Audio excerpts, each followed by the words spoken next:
9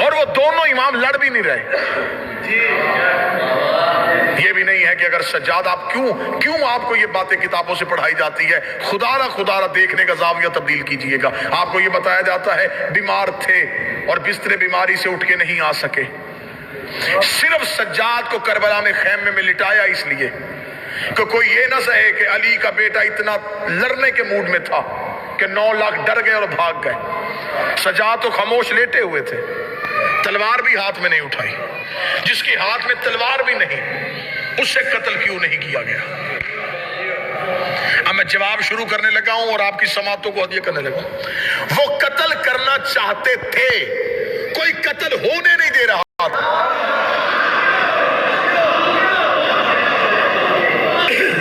وہ چاہتے تھے کہ سجاد قتل ہو, وہ چاہتے تھے کہ باقر قتل ہو, لیکن کوئی قتل ہونے نہیں دے رہا تھا.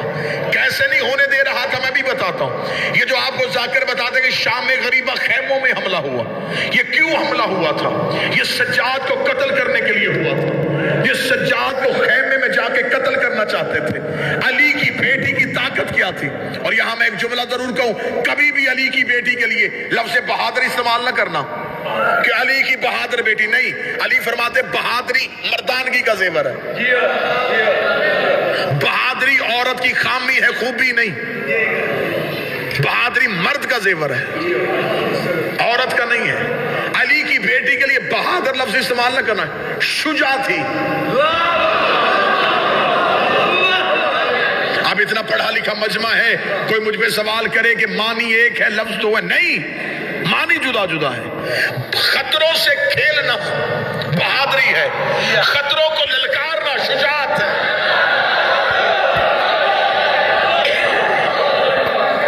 آئی ہوئی مصیبت سے لڑنا بہادری ہے, مصیبت کو بلا کے ختم کرنا اسے شجاعت کہتے ہیں. مجمع میں سے ایک بندہ ہو لیکن صدر کا حق ادا کرے. میں نے آپ کی سماعتوں پہ اعتماد کر کے یہ موضوع شروع کیا ہے. علی کی بیٹی کتنی بڑی شجاع تھی, میں ابھی پڑھ دیتا ہوں. جب امام علی کو مدینے میں لوگوں نے علی کے گلے میں رسیاں ڈال کے علی کو بیعت کے لیے لے کے جا رہے تھے, اس سے دور نہیں تھا, بعید نہیں تھا کہ وہ علی کو قتل کر دیتے. جناب سیدہ فاطمہ الزہرا نے قبر محمد پہ جا کے کہا علی کی رسیاں کھولو ورنہ میں بد دعا کروں گی. ابھی بیوی نے کہا بد دعا کروں گی. کتابیں کہتی ہے مسجد نبوی کی دیواریں اٹھنی شروع ہو گئی, اتنی اونچی ہو گئی دیواریں کہ نیچے سے گھوڑا سوار گزر سکتا تھا. لوگوں نے حالات دیکھے, انہوں نے جلدی جلدی علی کو آزاد کر دیا کہ زہرا بد دعا کرنے لگی ہے, زہرا بد دعا کرنے لگی ہے. بی بی فاطمہ نے کہا تھا کہ میں بد دعا کروں گی. شام غریبہ علی کی بیٹی نے کہا اگر کسی نے بھی سجاد کی طرف ہاتھ بڑھایا میں قیامت برپا کر دوں گی. جرت ہے کسی میں, آؤ قتل کرو. 9 لاکھ دیکھ رہے تھے, کبھی اس انداز میں بھی سننا علی کی بیٹی کو. 9 لاکھ دیکھ رہے تھے. بی بی سجاد کو پشت پہ لاد کے لائی. بی بی کا جرت ہے, آؤ قتل کرو. 9 لاکھ نے زینب کو رستہ دیا, درمیان سے 2 حجتوں کو لے کے نکلی. کربلا کی ریت میں کھڑی ہو گئی, یزید تو نے کیا سمجھا تھا تو حسین سے بیعت لے لے گا؟ اگلے 2 امام لے کے تیرے گھر آ رہی ہو, اگر جرت ہے ان سے بیعت مانگ کے دکھا.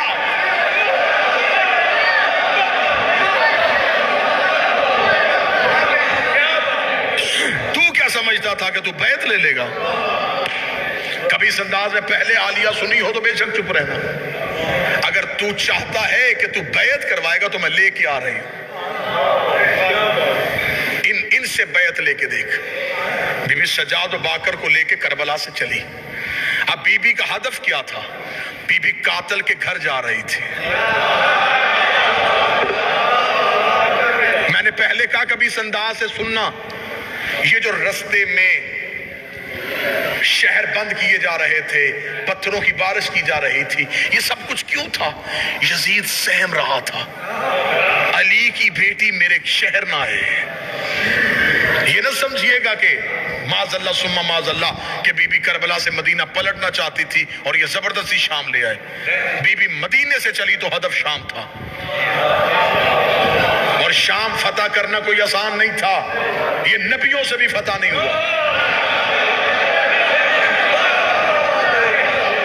فتوحات محمد مجھے پوری دنیا میں نظر آ رہی ہیں، شام نبی سے بھی فتح نہیں ہوا، علی سے بھی فتح نہیں ہوا. شام کی چال بازیوں کی وجہ سے علی تخت حکومت مدینے سے اٹھا کے کوفے لے آئے تھے. کوفہ میں حکومت قائم کرنے کے باوجود شام سے چالاکیاں ختم نہیں ہوئی، اور علی جیسے بصیرت والے امیر المومنین کو کوفے کی مسجد میں ایک قاتل کے ہاتھوں قتل ہونا پڑ گیا شام کی چالاکیوں کی وجہ سے. شام کی چالاکیوں نے اتنا بے بس کر دیا پورے نظام کو کہ حسن جیسے امام کو امن کا معاہدہ لکھنا پڑ گیا. شام کی چال بازیوں نے مدینے سے حسین کو بلا کے جنگل میں قتل کر دیا. شام 3 امامتوں کو اپنے اپنے دور میں خاموش کروا رہا تھا. علی کی بیٹی نے کہا تو کیا سمجھا ہے شام کا راج ہمیشہ رہے گا. بی بی کربلا سے چلی، بی بی نے کہا میں شام آ رہی ہوں، اب میں تم میں طاقت ہے تو تو ہمیں ختم کر کے دکھا. اس نے شہر کے دروازے بند کروائے تھے خوف کی وجہ سے. اسے چھتوں پہ عورتیں بتائی تھی ڈر کی وجہ سے. اس نے بدماش اکٹھے کیے تھے. علی کی بیٹی نہ پہنچے. بی بی گزرتی جا رہی تھی، بی بی زیدیت کی سروں پہ پاؤں رکھ کے چلتی جا رہی تھی.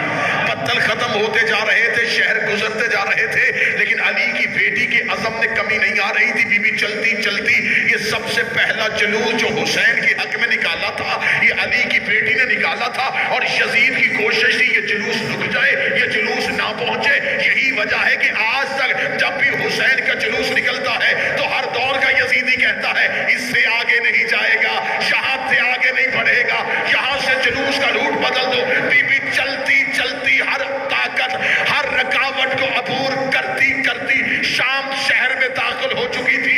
یزیدیت سہمنا شروع ہو گئی، یزیدیت کانپنا شروع ہو گئی. بی بی چلتی چلتی یزید کے محل میں پہنچی. علی کی بیٹی رسیوں میں جکڑی تھی. بی بی نے پہلا قدم یزید کے دربار میں رکھا. او ہندا کا بیٹا، اور نظریں اٹھا، دیکھ زہرا کی بیٹی آئی.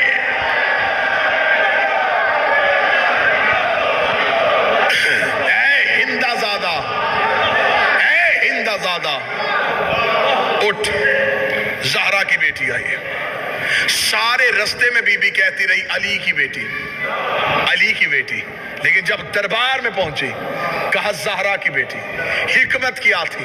بی بی کو خبر تھی پہلے بھی ایک یزید کے دربار میں ایک فاطمہ آئی تھی.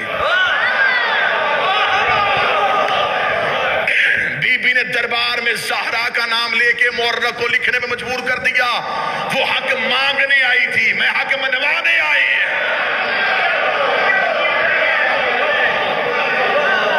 اجازت ہے؟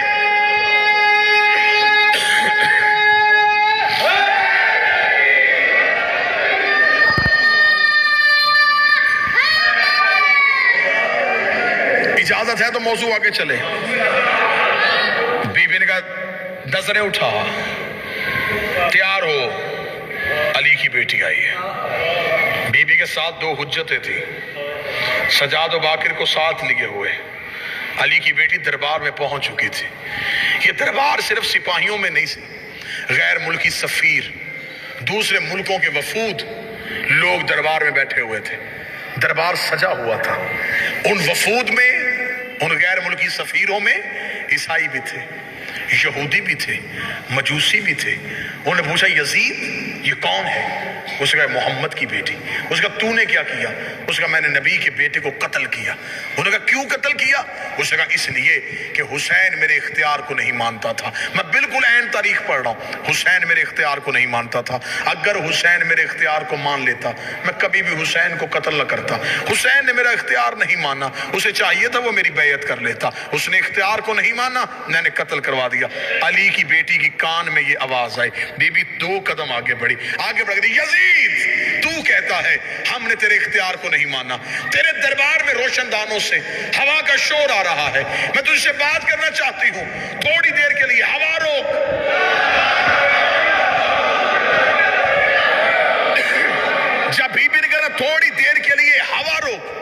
یزید یہ کہتا علی کی بیٹی میں ہوا کیسے روکوں؟ بی بی زینب کہاں ہے تیرا اختیار؟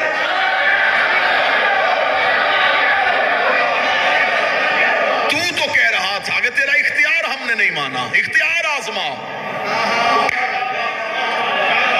روشندان سے ہوا روک۔ اس علی کی بیٹی یہ میرے بس میں نہیں۔ بی بی کہا تیرے دربار میں سپاہی گھوڑوں پہ بیٹھے، گھوڑے سم اٹھا کے زمین پہ مار رہے ہیں، سموں کا شور آ رہا ہے، تھوڑی دیر کے لیے سم روک۔ اس علی کی بیٹی میرے بس میں نہیں۔ جملہ بی بی نے اتنا وزنی کا کھڑے بھی ہو جو جملے کا قد بڑا ہے۔ بی بی دیکھا دی تیرے جانور بھی تیرے اختیار میں نہیں، تو انسانوں پہ اختیار کی بات کر رہا ہے، تیرے تو گھوڑے تیرے اختیار میں نہیں۔ یہ کہنے کے بعد بی بی کا تیرے دربار میں اونٹ کھڑے، اونٹ گردنوں کو ہلا رہے ہیں، گلے میں گھنٹیاں ہل رہی ہیں، گھنٹیوں کا شور آ رہا ہے، تھوڑی دیر کے لیے اونٹوں کی گردنیں روک۔ اب غیر ملکی سفیر سن رہے تھے، پورا دربار سن رہا تھا، اور اکیلی علی کی بیٹی بول رہی تھی۔ یزید کہتا کیا کہہ رہی ہے تو بنت محمد؟ کبھی کہتی ہوا روک، کبھی کہتی سم روک، کبھی کہتی اونٹوں کی گردنیں روک، یہ سب کچھ میں کیسے کروں؟ بی بی 4 قدم آگے بڑھی، دیر کا پھر ہم تجھے اپنا اختیار دکھاتے ہیں۔ بی بی کہا اسکت خاموش، اتنا کہنا تھا روشندانوں میں ہوا رک گئی۔ جس گھوڑے نے سم اٹھایا تھا اس نے زمین پہ رکھا نہیں، جس اونٹ کی گردن ہلی تھی اس کی واپس نہیں آئی، جس انسان کی آنکھ کھلی تھی اس کی بند نہیں ہوئی، جس کا ہاتھ اٹھا تھا اس کا نیچے نہیں آیا، جس کے نتنے سے سانس نکلی تھی دوسرے نتنے سے واپس نہیں آئی۔ انسانوں کے دلوں کی دھڑکنیں ان کے کانوں میں سنائی دینی شروع ہوئی۔ جب پورا دربار پتھر کا ہو گیا، علی کی بیٹی چلتی ہوئی یزید کے تخت کے سامنے آئی، بی بی نے ہاتھ کا اشارہ کیا، یزید کی ناپاک روح اس کے بدن میں واپس آئی۔ اس نے پورا دربار پتھر کا دیکھا کہ ہر چیز اپنی جگہ پر رک چکی ہے، اونگ کا عالم ہے۔ یزید کے چہرے پہ موت کی سردی آئی، اس نے تخت پہ بیٹھ کر علی کی بیٹی مجھے معاف کر دے، علی کی بیٹی مجھے موت نہ دینا، علی کی بیٹی مجھے معاف کر دے۔ بی بی 2 قدم آگے بڑھی، بی بی نے کہا اب بتا کہتی تو ہے یا ہم ہے؟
سطر پہ اپنی پوری کائنات قربان کر دو۔ بی بی دے کہتی یزید ہم تیرے قیدی نہیں، ہم جبر مشیت کے قیدی ہیں،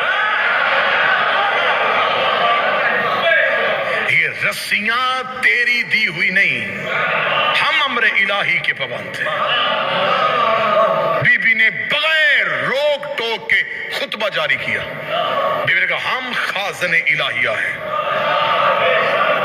کہا یہاں پہ مجھے کوئی بندہ روکتا تو پوری مجلس اس جملے پہ ہو جاتی۔ بی بی نے کہا ہم اللہ کا خزانہ ہے، اور توحید کا خزانہ کبھی بھی نجس ہاتھوں میں نہیں جاتا۔ بی بی نے کہا ہم خزانہ الہیہ ہیں، ہم امینہ الہیہ ہیں، وہی ہمارے گھر میں آتی ہے، فرشتہ ہمارے دروازے پہ رکتا ہے، ہم نے نبوتوں کو تقسیم کیا ہے۔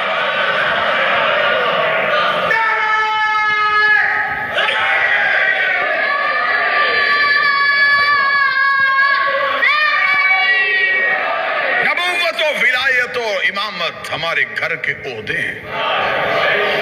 تو کیا سمجھتا ہے کہ ہم لوگوں کی بیعت سے امام بنے ہیں؟ ہم اللہ کے چنے ہوئے افراد ہیں۔ یہ خطبہ سیدہ ہے، علی کی بیٹی بغیر روک ٹوک کے خطبہ دے رہی تھی۔ اگلا جمعہ ایک جملہ ایک خطبے سے ایک پڑھنے لگا، بی بی نے کہا یزید تو اپنی اوقات بھول گیا، تیرے آباء و اجداد کدال سے پانی پیتے تھے۔ جب تک میں کدال سمجھاؤں گا نہیں مجھے خود لطف نہیں آئے گا۔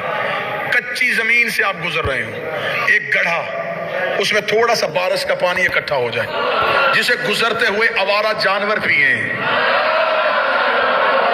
جن جانوروں کا کوئی والی وارث نہ ہو، وہ ان کدالوں سے پانی پیتے ہیں۔ بی بی کہتی یزید تم لوگ کدالوں سے پانی پیتے تھے، طہارت کے طریقے ہم نے سکھائے۔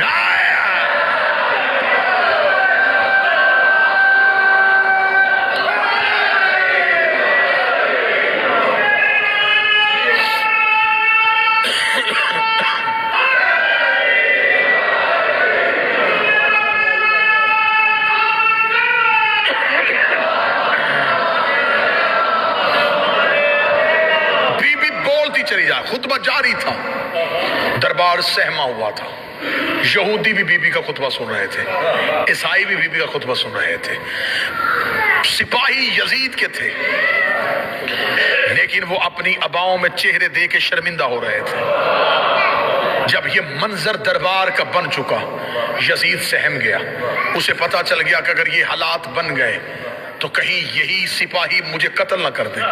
یزید نے جلدی سے کہا اذان شروع کرو، کیونکہ یہاں شادیان نے کیا، یہاں تو ہوا رک چکی ہے، یہاں تو گھوڑے رک چکے ہیں، یہاں تو انسان رک چکے ہیں، واحد حل یہ ہے اذان ہوگی۔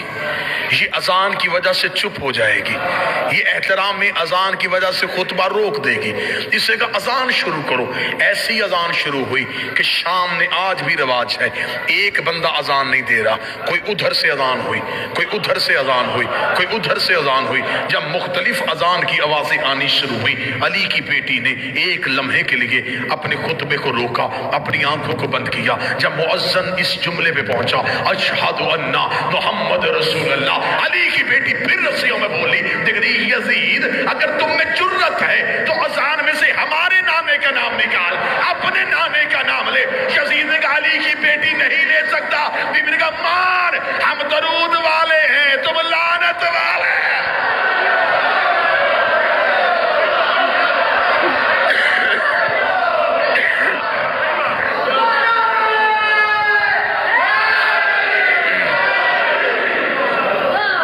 مان یزید، ہم خاندان عصمت، تم خاندان نجاست ہو، ہم معصوم قبیلہ، تم ملعون گھر کے فرد۔